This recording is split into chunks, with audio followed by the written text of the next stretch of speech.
मैं एक मिसाल आपको देता हूं। देखिए, इजराइल के हेल्थ मिनिस्टर ने अपनी प्रेस कॉन्फ्रेंस में एक बात कही कि कोई भी साइंस कोरोना वायरस को खत्म नहीं कर सकती। अब हम अपने मसीहा के मुंतजिर हैं, वो आएगा जिसको वो मसीहा कहते हैं, हमारे नजदीक वो दज्जाल है।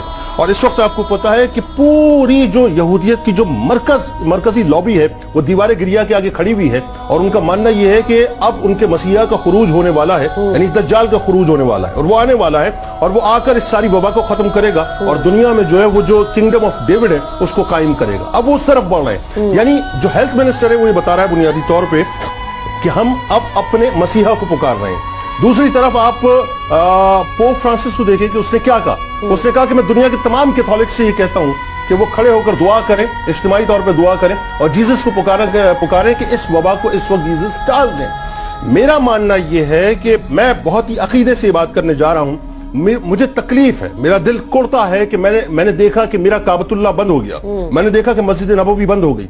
देखिए, ये जो वबा है ना, मैं दावे के साथ ये जुमला अदा कर रहा हूं कि तमाम तर एहतियाती तदाबीर के बाद ये वबा उस वक्त टलेगी जब हमारा रुख गुंबद खजरा की तरफ होगा।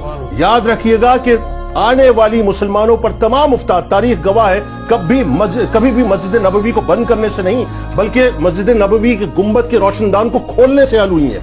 आज मामला ये है कि मैं ये जुमला अदा करना चाहता हूं इस वक्त इस चैनल पर बैठ के कि देखिए साहब, आप साइंसिस की तरफ रुख कीजिए।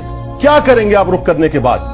एंटी वैक्सीन बन जाएगी, लेकिन एंटी वैक्सीन या एंटी वायरस जो है काम उस वक्त करेगा जब अल्लाह की मशीयत उसमें शामिल होगी। जब पोप फ्रांसिस का अकीदा यह है कि जीसस हमारी मदद करेंगे, जब यहूदियों का अकीदा यह है कि हमारा मसीहा आएगा, तो हमारा ईमान इस बात पर क्यों नहीं है कि गुंबद खजरा के मकीन जो है हमारी दादरसी करेंगे और इस वबा को टालने के लिए अल्लाह की बारगाह में हमारे लिए इस्तिगासा पेश करेंगे। होना यह चाहिए इस वक्त कि मैं ये चाहता हूं कि साहब, हो सकता है मेरी बात पहुंचे कि दुनिया के जितने भी मुस्लिम सरबराहान हैं, कमोबेश 57 ममालिक हैं। देखिए साहब, एक फैसला कर लीजिए। आज एक फैसला ये कर लें कि हम सब मिलकर सऊदी हुकूमत से ये कहते हैं कि हम रसूल करीम सल्लल्लाहु अलैहि वसल्लम की बारगाह में आना चाहते हैं। जाइए, दुनिया के तमाम मुस्लिम सरबराहान एक डेलीगेशन बनाएं और डेलीगेशन की सूरत में सरकार मदीना सल्लल्लाहु अलैहि वसल्लम की बारगाह में जाके बैठें, मवाजे के सामने जाके बैठे, सुनहरी जालियों के सामने जाके बैठे और अर्ज करें कि या रसूल अल्लाह सल्लल्लाहु अलैहि वसल्लम, एक वो दौर था कि जब मदीने में कहत पड़ता था तो आप ही के सहाबा आके गुंबद खजरा के रोशनदान को खोला करते थे तो मींह बरसता था, अल्लाह की रहमतें बरसती थी।